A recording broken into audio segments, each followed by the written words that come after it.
Dilihat teman-teman, layarnya full apa cuman presenter view? Full, Pak. Presenter view, Pak. Iya. Presenter view apa full?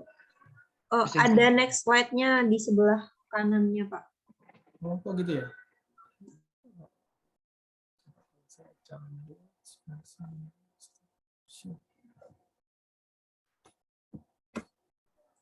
Pakai dua layar.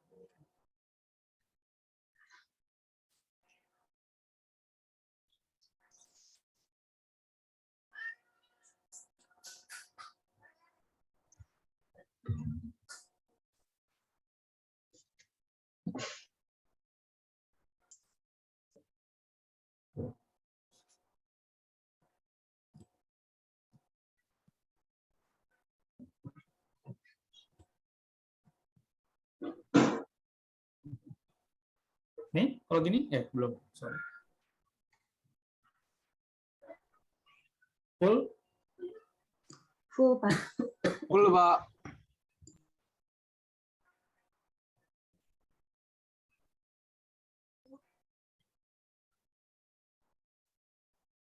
Oke. 8. Semakin mendekati lulus gitu ya. Lulus apa lolos nih? Asik ya. Oke. Ngomongin mengenai KUP. Kalau kita ngomong KUP, maka hal pertama yang mau saya sampaikan adalah KUP itu kepanjangannya adalah Ketentuan Umum dan Tata Cara Perpajakan ya teman-teman. Karena beberapa mahasiswa, termasuk praktisi gitu ya mungkin ya, memahami KUP itu adalah Ketentuan Umum Perpajakan. Nah, ada beberapa dosen yang strict banget nih, yang kayaknya kalau kita salah nyebutin panjangan aja mereka protes. Ya saya sih nggak begitu ya, itu biasa-biasa aja. Yang bisa sampaikan adalah KUP itu adalah Ketentuan Umum dan Tata Cara Perpajakan. Jadi bukan cuma ketentuan umum perpajakan doang, sebagaimana yang sering disalahpahami oleh beberapa praktisi.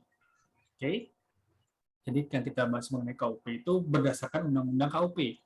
KUP itu adalah Ketentuan Umum dan Tata Cara Perpajakan. Kita akan bahas itu secara general. Ya.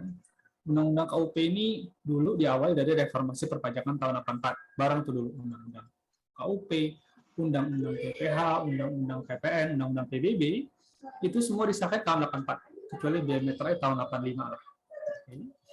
Nah, pada reformasi tersebut disahkan namanya Undang-Undang KUP yang pertama. Nanti sepanjang perjalanan, gitu ya, Undang-Undang KUP ini mengalami banyak perubahan. Ya, ada 4 kali perubahan, gitu ya. Tapi kalau kita ngomong Undang-Undang KUP, kita selalu ngomong adalah Undang-Undang Nomor 6 Tahun 83. Jadi kalau kita ngomong KUP, pasti disebut adalah Undang-Undang Nomor 6 Tahun 83. Jadi ada banyak perubahan. Sama PPH, PPN pun beberapa kali mengalami revisi undang-undang. Di sini disebutin bahwa Undang-Undang KUP itu berisi ketentuan formal. Artinya lebih mengatur ke sisi prosedural. Kalau PPH, Undang-Undang PPH dan Undang-Undang PPN itu adalah ketentuan material tentang objek pajak, tentang tarif pajak. Oke, kalau KUP ini lebih ke ketentuan formal. Kenapa nggak ada PBB di sini? Kita bahas di teman-teman yang bareng sama saya di PBB, bahwa kalau di PBB ketentuan formalnya beda nih. Ya, semua karena PBB menggunakan konsep sistem pemungutan yang berbeda, maka nggak ada nih kata-kata undang-undang PBB di baris yang ketiga. Oke. Ini saya sampaikan tadi, bahwa undang-undang KUP ini mengalami beberapa kali perubahan. Ya, disesuaikan. Bahkan terakhir gitu ya, terakhir kita punya undang-undang Cipta Kerja dan juga ada undang-undang HPP. Oke. Nggak banyak mungkin yang akan kita singgung gitu ya. Beberapa akan saya sampaikan hal-hal yang menurut saya relevan gitu ya. Tapi mungkin kita fokus ke core-nya dari sistem perpajakan yang diatur di Undang-Undang KUP. Di Undang-Undang Cipta Kerja, sendiri teman-teman yang perlu tahu adalah dia akan membahas mengenai sanksi. Dulu sanksi dari zaman saya kuliah sampai 2020 itu sanksi adalah 2% per bulan. Ya. Sekarang sanksinya nggak segampang itu teman-teman. Kayak nasib kalian nih. Ya. Nanti hitung-hitungan sanksi, itu hitungannya agak sedikit rame lah. Nggak susah gitu ya. Tidak sesulit menilai bangunan gitu ya. Atau menilai menggunakan pendekatan pendapatan yang harus ada angka kapitalisasi dan segala macam. Cuman ya nggak segampang 2%. Kan gampang sekali 2%, tinggal dikali berapa bulan selesai. Sekarang ada suku bunga acuan ditambah berapa persen, tapi no big deal. Ya, buat teman-teman yang dapatnya 90 sampai 100 rata-rata, ya gampang lah. Ya. Nilai UTS pas 90 sampai 100 nih, istri saya jalan-jalannya, ayo soalnya kegampangan. Nah, ya juga sih lebih kayak. Tapi sampai ada yang ngasih puisi loh ke saya, ya. Nah, jadi LGU kali ini sangat bermacam-macam, ada yang ngasih puisi, ada yang ucapan terima kasih, gitu. Wah, ini ini bagaimana menyikapinya ya? Bingung saya juga ini, serba salah nih kayaknya. Makasih buat yang udah ngasih puisi ya. Lupa sudah puisinya apa, cuma kaget aja. Oke. Biasanya bagi Giovanni nih yang ngasih pantun biasanya ya. Giovanni kalau jadi MC itu selalu ngasih pantun, tapi wah Giovanni kan bukan mahasiswa saya sekarang nih. Tapi ada orang lain, nah mungkin saya calonkan jadi MC lah ya. Buat gantiin Giovanni, jadi kebanyakan ngasih MC udah. Oke, lanjut. Undang-undang KUP udah ada beberapa kali perubahan teman-teman. Tapi undang-undangnya belum baru. Oke. Jadi kalau tanya undang-undang KUP, kita masih pakai undang-undang nomor 6 tahun 83. Sebenarnya dari tahun 2015, dari sejak saya masih dinas di PJP gitu ya, kita sudah menginisiasi nih undang-undang KUP yang baru. Ya, draft udah jadi, udah masuk ke DPR beberapa kali, tapi ya belum jebol ya, belum disetujui. Sudah beberapa kali masuk ke pembahasan gitu ya, tapi belum menjadi prioritas. Oke, malah yang keluar kemarin undang-undang Cipta Kerja, undang-undang HPP. Undang HPP itu perpaduan nih, ada beberapa yang mengubah KUP, ada yang mengubah PPH, ada yang mengubah PPH.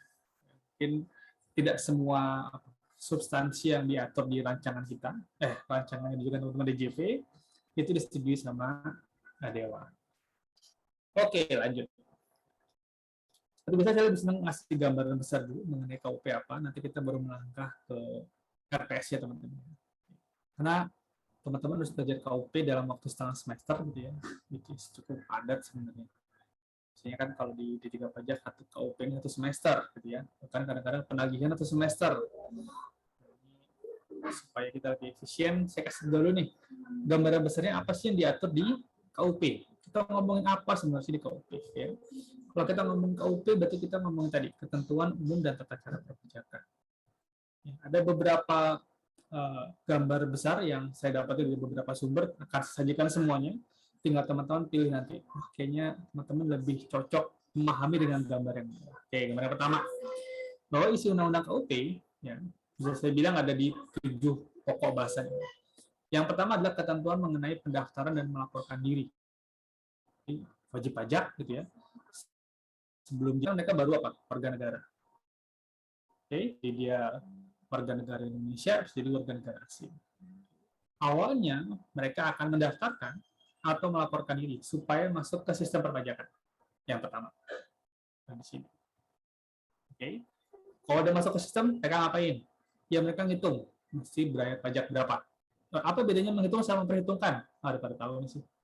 Apa teman-teman? Apa bedanya menghitung sama memperhitungkan? Kalau nggak tahu saya keluarin di UTS, di UAS nanti. Kegampangan Pak, cari yang soal lebih susah lah gitu ya. Apa teman-teman? Bedanya menghitung sama memperhitungkan apa? Menghitung angkanya udah ada Pak, kalau memperhitungkan kayak estimasi. Kurang klik. Yang berhubungan dengan perpajakan apa nih? Menghitung? Kalau menghitung sendiri, kalau memperhitungkan itu fitusnya nggak sih Pak? Enggak. Ya, penerapan berikutnya. Yuk, kayak kuis jari-jari aja nih. Yuk. Kalau menghitung itu menghitung besaran pajak, kalau memperhitungkan itu mengurangi. Oke, mengurangi dengan apa, Mas Ria? Apa yang mengurangi besaran pajak total adalah kita sebut dengan istilah apa tuh? Kredit Pajak. Oke. Menghitung dan memperhitungkan itu artinya menghitung berapa besar yang terutang dan memperhitungkan pajak yang sudah dibayar sebelumnya. DP-nya berapa? Kredit pajaknya berapa? Oke. Kalau udah pada tahu berarti nggak jadi masuk UAS, gitu ya. Menghitung sama memperhitungkan. Kalau kita udah tahu berapa besar pajak, berapa yang bisa diperhitungkan, langkah berikutnya adalah bayar. Seperti PKPM. Oke, semangat. Menghitung berapa besar PK dan memperhitungkan berapa besarnya PM. Kayak gitulah. Ya. Kalau sudah dapat berapa angkanya, langkah berikutnya adalah menyetorkan pajak dibayar, setor itu membayar pajaknya, kemudian melaporkan dalam SPT. Oke, dibayar, kemudian dilaporkan, saya bayarnya sekian. Oke. Ada di blok yang atas, saya bilang ini bagian pelayanan, atau saya bilang ini adalah bagiannya si wajib pajak. Karena mendaftarkan, menghitung dan memperhitungkan, menyetorkan dan melaporkan, itu dari sisinya si wajib pajak. Sampai titik ini, semua yang dilakukan oleh wajib pajak dianggap benar. Oke, kita pakai apa? Bukan asumsi apa? Praduga tak bersalah. Oke, kita anggap semua wajib pajaknya benar, teman-teman ya. Namun, gitu ya, untuk memastikan bahwa semua wajib pajak mengikuti ketentuan yang berlaku, maka ada mekanisme pengawasan oleh Fiskus. Oke. Berbeda dengan saya harus koreksi LJU, semuanya saya koreksi, kan gitu ya. Tapi pengawasan pajak tidak semuanya diperiksa. Oke, makanya ada apa? Targeting. Oke. Tidak semuanya mengalami atau mengalami proses pemeriksaan. Oke. Semuanya diawasi, gitu ya. Tapi pemeriksaannya berbeda. Kalau diawasi itu dilihat secara pakai dashboard, gitu ya. Oke. Dilihat secara keseluruhan. Oh, ini sudah lapor, ini sudah lapor. Oke. Tapi kalau pemeriksaan itu masuk ke dalam pelaporannya, diteliti pelaporannya benar apa enggak. Oke. Setelah diteliti, setelah diperiksa, gitu ya, kalau ternyata ada temuan, gitu ya, ada selisih antara hasil pemeriksaan oleh Fiskus dengan pelaporan oleh wajib pajak, baru nanti ada proses penetapan pajak. Nah, baru nih kalau kita ngomong penetapan pajak, ini ada di sisi Fiskus. Ya, jadi Fiskus yang akan menentukan berapa besarnya pajak terutang. Dasarnya apa? Dasarnya adalah pemeriksaan. Kalau udah keluar penetapan pajak, besarnya pajak yang harus dibayar oleh si wajib pajak. Kalau yang ini masih bayar sendiri, okay, maka versi yang ini itu akan ditagih, ya, ditagih oleh Fiskus karena penetapannya oleh Fiskus. Penagihan itu belum tentu datang ke rumah-rumah, belum tentu. Cukup dengan surat itu sudah dianggap proses penagihan pajak. Ya, mungkin kalau surat nggak nge-reply, surat kedua dicuekin, ya baru mungkin didatangi oleh jurusita. Oke, tapi penagihan itu bukan dalam arti langsung datang door to door, ya nggak seperti itu ya. Capek pegawai pajaknya nggak cukup untuk nagihin semua tagihan pajak yang ada di Indonesia ini, nggak cukup. Ya, sip. Terakhir adalah KUP juga akan membahas mengenai upaya hukum, teman-teman. Upaya hukum itu apa? Upaya hukum ini adalah fitur yang disediakan oleh sistem perpajakan untuk wajib pajak. Kapan? Kalau wajib pajak merasa apa yang ditetapkan oleh Fiskus itu tidak sesuai. Oke, jadi sama nih ya. Misalnya kita lagi di pengadilan, gitu ya, hakim memutuskan A bersalah, gitu ya. Maka si A masih bisa apa? Melakukan keberatan. Oke, kalau keberatan ditolak masih bisa banding dan seterusnya sampai ke kasasi. Jadi upaya hukum ini merupakan fitur itu apa ya bahasa Indonesia teman-teman ya? Fitur ya, FITUR ya bahasa Indonesia ya. Ya fitur lah, saya kurang tahu ya bahasanya apa sama. Semoga teman-teman bisa mengikuti. Fitur yang disediakan untuk wajib pajak untuk apa? Untuk men-challenge apa yang sudah ditetapkan oleh DJP. Oke, itu adalah pokok-pokok yang diatur di KUP. Termasuk juga hal-hal yang terjadi kalau wajib pajak tidak mengikuti apa yang ada di Undang-Undang KUP. Itu berupa apa?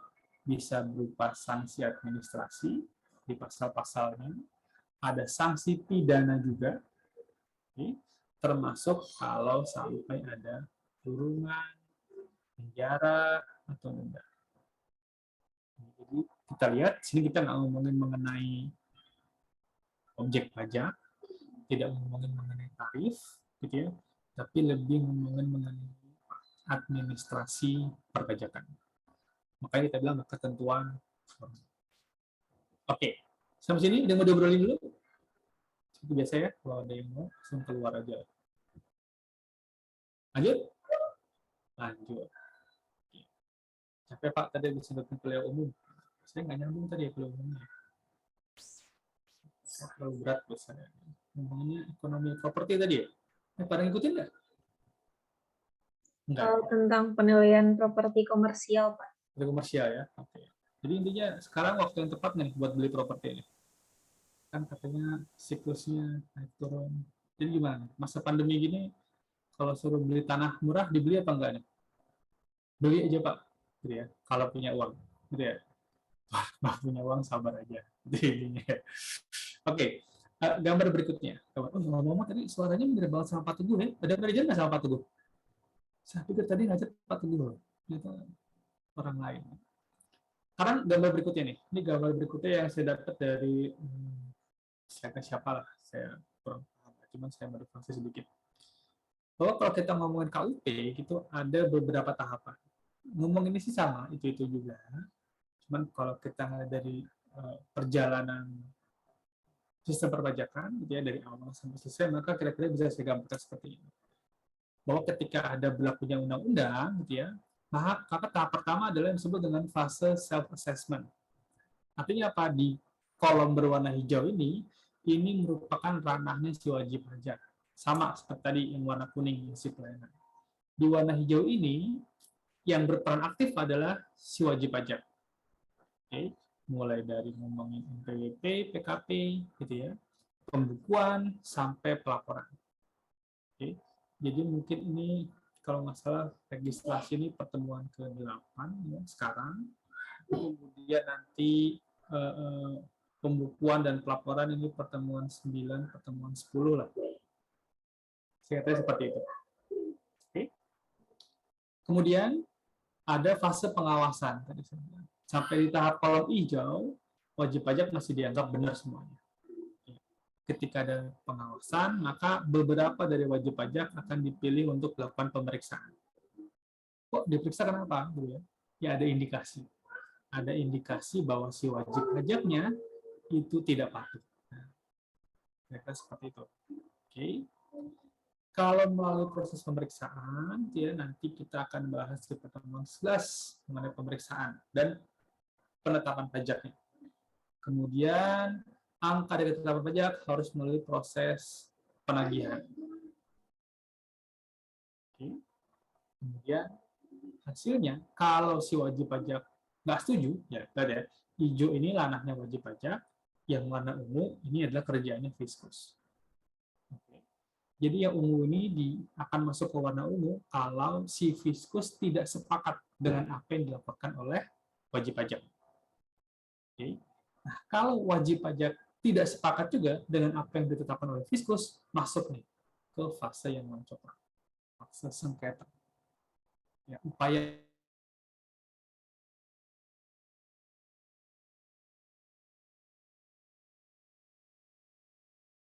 mengajukan keberatan. Ya, maaf ya yang tersinggung ya. Keberatan ini maksudnya nggak setuju gitu ya. Ya, ada keberatan nih gitu ya. Cocok sama apa yang ditetapkan oleh si fiskus, maka dia bisa mengajukan keberatan. Oke. Kalau ternyata keberatan masih juga belum bisa menyelesaikan sengketa, oke, karena keberatan ini masih antara wajib pajak dengan fiskus, ya, keberatan ini masih ada di lingkungan DJP, maka dia bisa mengajukan banding ke lembaga yang ada di luar DJP, yaitu adalah pengadilan pajak. Pengadilan pajak ini bukan bagian dari DJP, teman-teman. Ya, meskipun namanya ada pajak-pajaknya, ini lembaga yang terpisah dari DJP, lembaga independen. Jadi kalau antara wajib pajak sama si fiskus tidak sepakat, ya, maka mereka bisa bawa ini ke lembaga independen yang menangani mengenai hukum di bidang pajak, oke, di pengadilan pajak.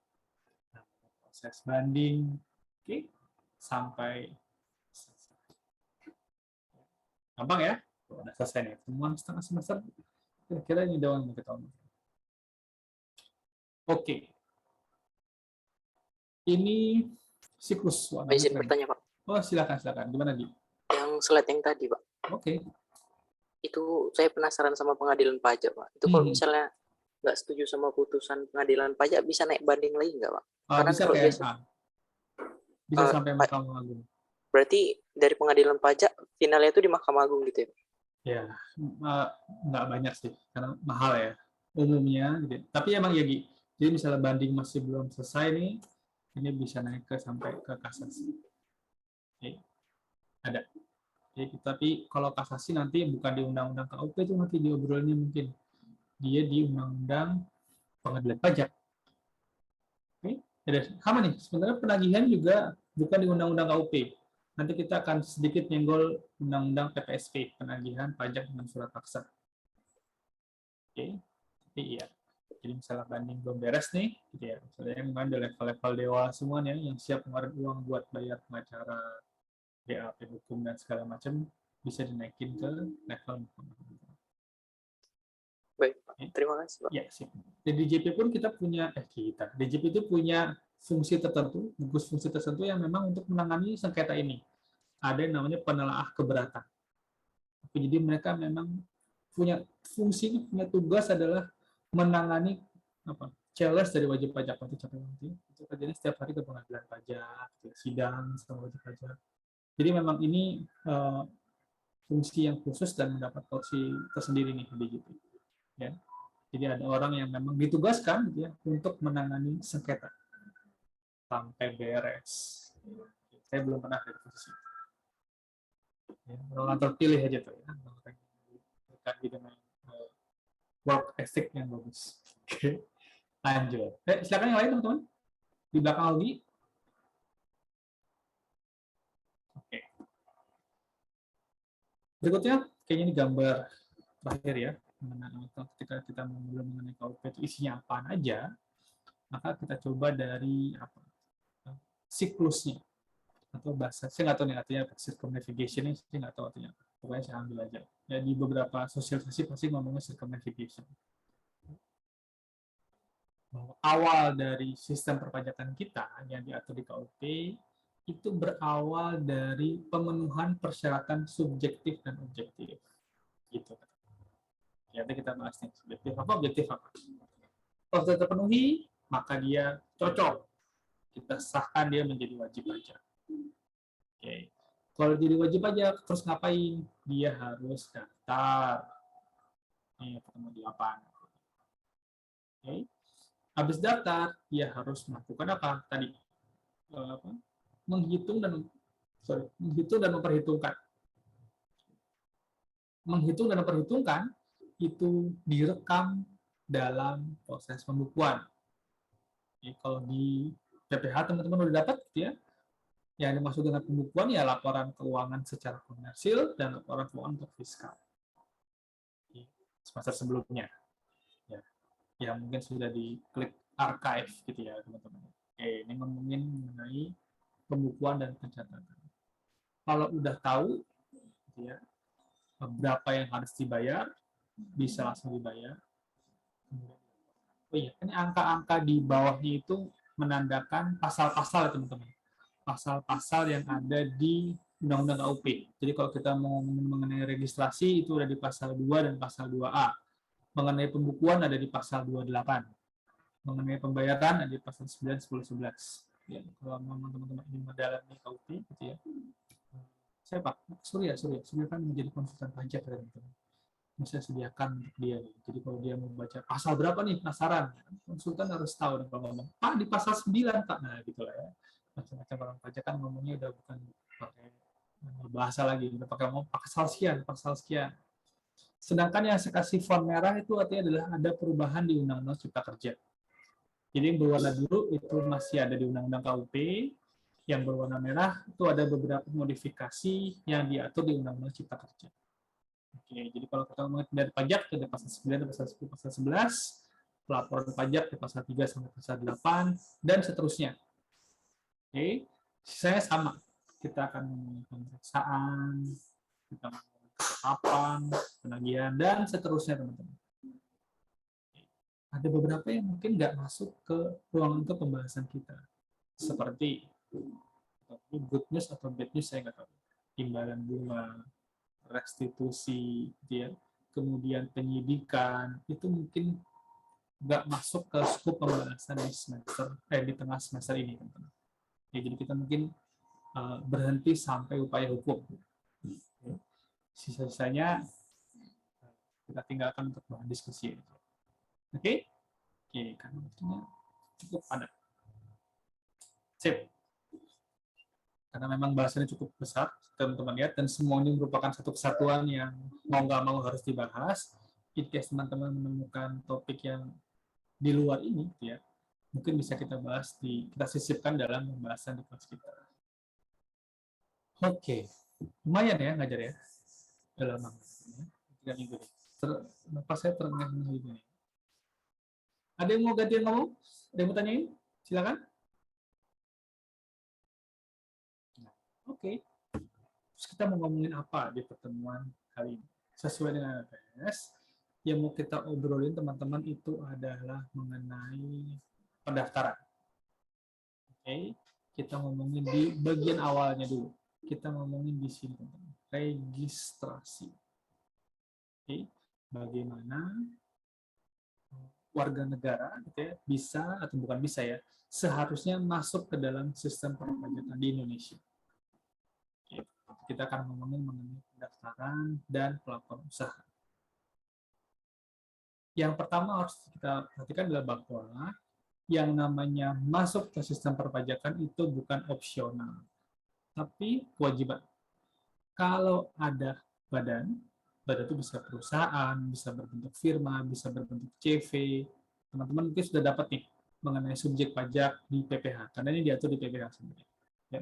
Baik berupa badan, yang dimaksud undang-undang PPH, atau orang pribadi, yang dimaksud undang-undang PPH, gitu ya, yang telah memenuhi syarat objektif dan syarat subjektif, ya, maka dia wajib. Nah, kewajiban mendaftarkan diri. Pasti dia wajib. Apa tuh pendaftaran objektif, teman-teman? Persyaratan objektifnya apa? Persyaratan deh. Subjektif dulu deh. Persyaratan subjektif berdasarkan undang-undang penghasilan apa? Ada yang masih ingat? Bisa WNI, bisa WNA yang tinggal di Indonesia selama berapa hari? Berturut-turut? 183. 183 hari. Saya kasih catatan deh di file PowerPoint ini di bawah itu mengenai persyaratan subjektif dan objektif, in case teman-teman lupa, karena ini nggak dibahas di KUP sebenarnya. Okay. Sedangkan persyaratan objektif itu adalah apa? Yang memiliki apa nih? Penghasilan, gitu ya, di atas batas tertentu. Karena kita mengacu ke undang-undang PPH. Oke. Kemudian, baik dia sebagai orang yang bayar pajak, ataupun yang cuman pemotong atau pemungut pajak. Contohnya apa? Misalnya bendahara, ya, atau mungkin ada bendahara lah, pemotong dan pemungut pajak itu ya bendahara. Oke, misalnya ada bendahara kementerian, ya, kemarin kita ngomong di PPN, ya nggak? Dia nggak punya penghasilan tuh. Dia tujuannya bukan sebagai badan komersil, tapi karena dia sebagai pemungut PPN, maka dia juga harus mendaftarkan diri. Oke, juga harus masuk ke sistem. Dia harus punya tanda. Kalau sudah daftar, ya, di tempat tertentu yang sudah disediakan, yang sudah ditentukan, maksud saya, nanti kita bahas di slide-slide berikutnya, maka dia akan mendapatkan tanda. Itu adalah NPWP. Nah, itu juga kita obrolin mengenai NPWP di pertemuan kali ini. Oke, makanya bendahara, meskipun dia nggak punya penghasilan, bukan untuk mencari penghasilan, tapi dia kita kasih NPWP. Kenapa? Karena dia punya peran sebagai pemungut pajak. Oke. Selain kewajiban mendaftarkan diri, yang kita bahas juga ada kewajiban melaporkan usaha. Nah, ini masih segar mungkin ingatan teman-teman. Bahwa yang dimaksud dengan kewajiban melaporkan usaha itu adalah melaporkan usaha dalam hal atau dalam ranah PPN, teman-teman. Dalam ranah PPN. Jadi kalau ada pengusaha yang core-nya atau fungsi utamanya adalah melakukan penyerahan barang kena pajak atau jasa kena pajak, maka dia juga wajib melaporkan usahanya. Jadi, kecuali pengusaha kecil. Kalau pengusaha kecil, boleh nggak melaporkan usaha menjadi pengusaha kena pajak? Boleh aja. Opsional, gitu ya. Kalau pengusaha kecil itu opsional. Tapi kalau sudah lebih dari omset 4,8 M, maka dia jadi wajib. Jadi kita punya dua kewajiban registrasi, yaitu kewajiban mendaftarkan diri. Oke. Yang kedua adalah kewajiban melaporkan usaha. Sampai sini? Ada yang mau dibeli? Intinya adalah mengenai pendaftaran. Oke. Next. Kapan?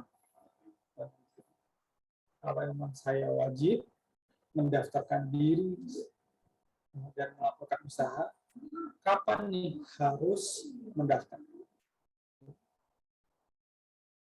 Diatur di Ketentuan Baru PMK nomor 140 tahun 2017, mungkin di beberapa buku. Saya punya buku Pak Gunadian tahun 2016 ya. Itu masih pakai PMK 182 2015 kalau nggak salah saya. 82 sama saya. Itu sebenarnya masih sama gitu ya. Substansi akan kita bahas masih sama, tapi nomor PMK-nya memang sudah ada perubahan. Oke.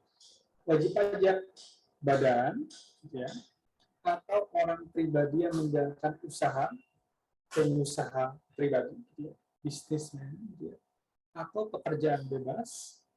Apa teman-teman pekerjaan bebas yang dibahas di PPH kemarin? Masih ingat nggak pekerjaan bebas? Pas ada inskripsi tanya, pekerjaan bebas itu apa? Teman-teman, masih ingat nggak pekerjaan bebas itu apa? Kayak artis gitu. Artis, oke. Artis, cocok. Artis pekerjaan bebas. Kalau saya tanya, definisinya apa sih pekerjaan bebas? Kenapa kita bilang pekerjaan bebas? Tergantung loh, artis ada juga loh yang bukan pekerjaan bebas.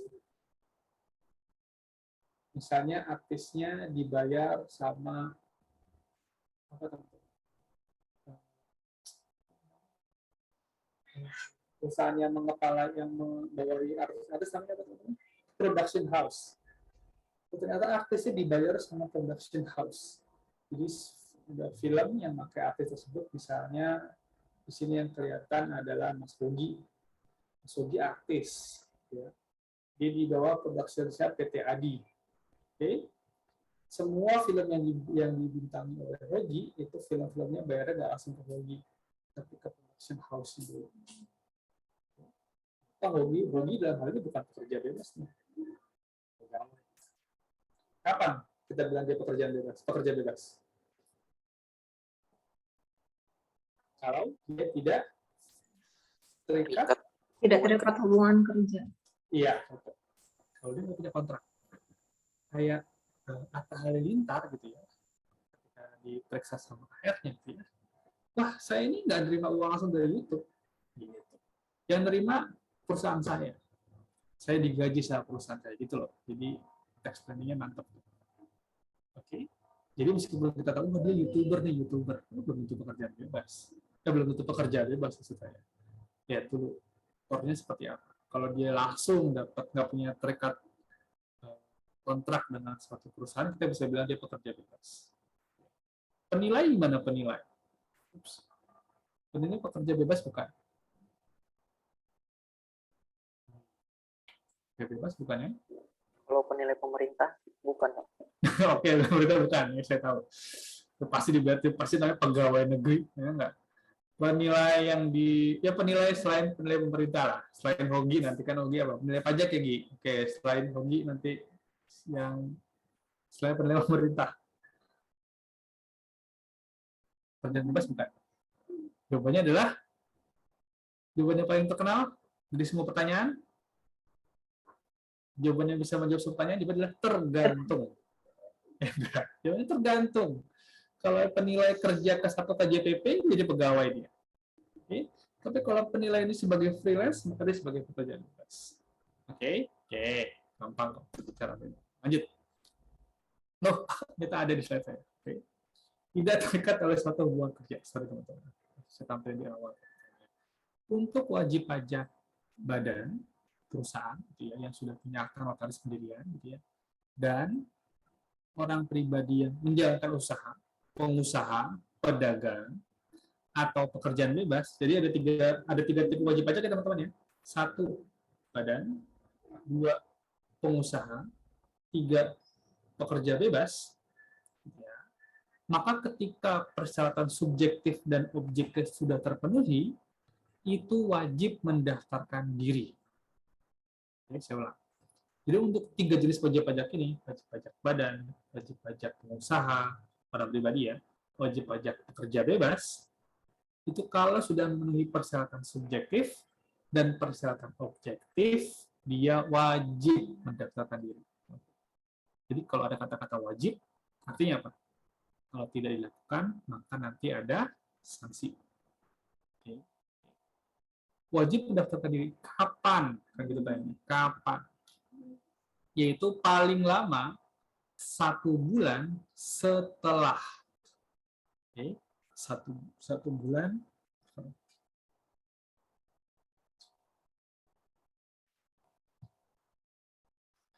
1 bulan setelah usaha mulai dijalankan. Apa tuh yang dimaksudkan usaha mulai dijalankan? Kalau badan yang saat ketika akta notaris dibuat. Ketika akta pendirian perusahaan dibuat. Atau kalau pengusaha, ya ketika dia benar-benar memulai. Memulai untuk mendapatkan penghasilan. Kapan tuh Pak? Nggak bisa ditentuin. Ya ini untuk sementara self-assessment dulu. Silakan. Tentukan oleh baik badan, baik si pengusaha maupun si pekerja bebas. Jadi kalau 3 tipe ini, maka dia harus mendaftarkan diri 1 bulan setelah. Oke, 1 bulan setelah dia mulai menjalankan usaha. Bagaimana dengan orang pribadi yang tidak menjalankan usaha atau tidak melakukan pekerjaan bebas? Bahasa gampangnya apa ya teman-teman? Kalau ada kata-kata ini. Orang pribadi yang tidak menjalankan usaha atau pekerjaan bebas. Artinya apa nih? Kemarin di PPH, apa nih? Bahasa gampangnya nih. Kan panjang nih. Undang-undang pasti ada kata-kata ini. Orang pribadi yang tidak menjalankan usaha atau pekerjaan bebas. Alias AKA, siapa teman-teman? Saya. Apa nih? PNS, Pak. Iya, di atasnya PNS apa? Benar, PNS benar satunya. Selain PNS ada lagi? Pegawai Yang namanya ini bahasa gampangnya apa? Pegawai. Ini susah saya dulu waktu memahami kata-kata di undang-undang ini. Maksudnya apa sih? Panjang banget nih. Orang pribadi yang tidak menjalankan usaha atau pekerjaan bebas. Oh, pegawai. Bahasa gampang. Untuk pegawai, artinya orang yang bekerja untuk orang lain, apapun itu bentuknya, kalau penghasilannya suatu bulan sudah melebihi PTKP setahun, maka dia juga wajib mendaftarkan diri. Kapan wajibnya? Kalau tipe wajib pajaknya seperti ini, paling lama pada akhir bulan berikutnya. Jadi beda dikit ya. Kalau yang satu bulan berikutnya, kalau yang tipe nomor 4, si pegawai, ya, maka itu adalah akhir bulan. Oke, jadi ini 4 tipe ini wajib.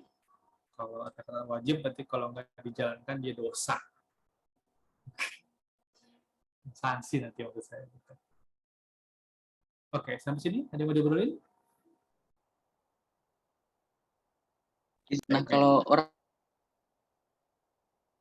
pribadinya ini pegawai terus nyampe pekerjaan bebas gimana Pak? Misalkan yang pegawai ini belum lebih PTKP. Nah, itu ditambah penghasilan yang pekerjaan bebasnya itu jadinya wajib mendaftarkan dirinya 1 bulan atau akhir bulan berikutnya. Oke. Pertanyaannya adalah dia duluan mana nih? Jadi pegawai dulu atau jadi pekerja bebas dulu nih? Penilai misalnya yang fleksibel, atau dokter, atau akuntan. Kira-kira duluan yang mana dulu? Dulu jadi pegawainya, Pak. Nah, oke, misalnya jadi pegawai nih ya, pegawai jadi penilai di KJPP. Baru lulus D1, D3 deh. Baru 4 juta misalnya. Oke. Secara setahun bisa di bawah PTKP. Oke. Maka ketika dia jadi pegawai, ya nggak wajib dulu daftar. Secara ketentuannya, meskipun pada prakteknya orang baru punya gaji sejuta setiap bulan jadi pada daftar. Pengen punya NPWP. Oke.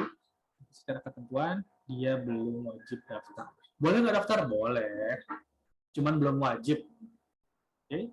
Kalau tiba-tiba pada bulan berikutnya, oke, dia dapat tawaran freelance, maka ketentuan yang di sini berlaku. Oke. Kemudian, kalau pegawai ya kita ikut nah di sini. Oke. Tapi ketika dia pegawai nyambi, jangankan jadi penilai misalnya pegawai gitu ya, terus dia punya dagang dia, dagang jualan apa sekarang ini keren, masker, dan laris karena maskernya wangi, ya apalah saya buat aja nggak ngerti saya. Pokoknya jual sesuatu yang sangat laris tiba-tiba. Ketika dia sudah jadi pengusaha, pedagang gitu ya, atau pekerja bebas, maka ketentuan yang di atas yang berlaku. Oke. Meskipun pada prakteknya banyak yang baru lulus kuliah dan pengen udah daftar, pengen punya NPWP. Boleh nggak? Ya sebenarnya secara ketentuan nggak salah. Oke, untuk sementara saya ngomong gitu. Secara ketentuan dia nggak salah kalau pengen daftar. Oke? Terima kasih, Pak. Oke, sip.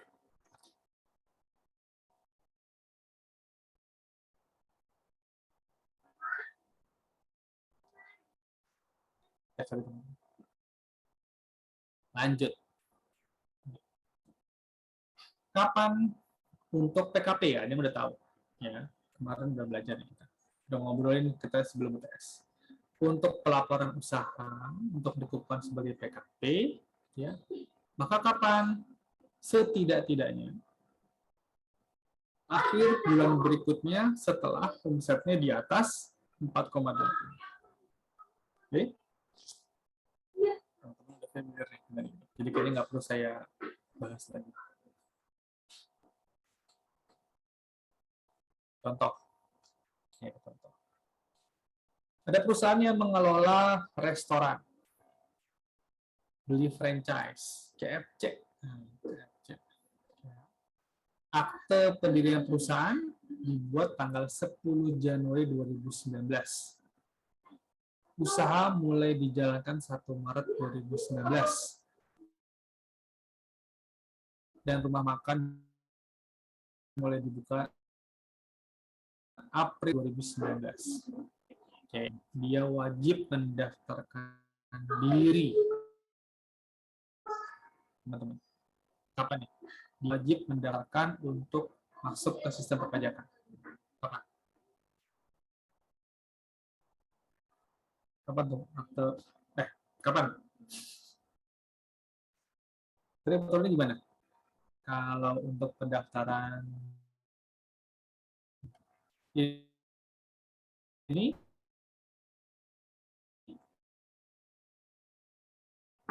maka pertama 1 bulan jalankan. Dibilang apa? Bisa saat sendirian, atau saat usaha, atau saat pekerjaannya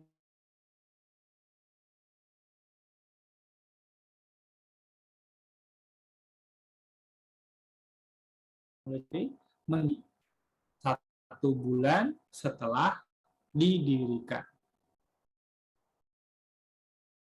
Oke, berarti tanggal berapa?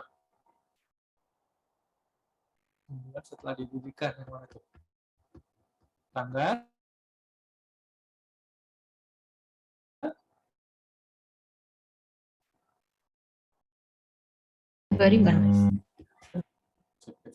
oh, sorry, kan 1 bulan setelah. Berarti kapan tuh? 11 ya. Oke, ya. Berikutnya, dia impor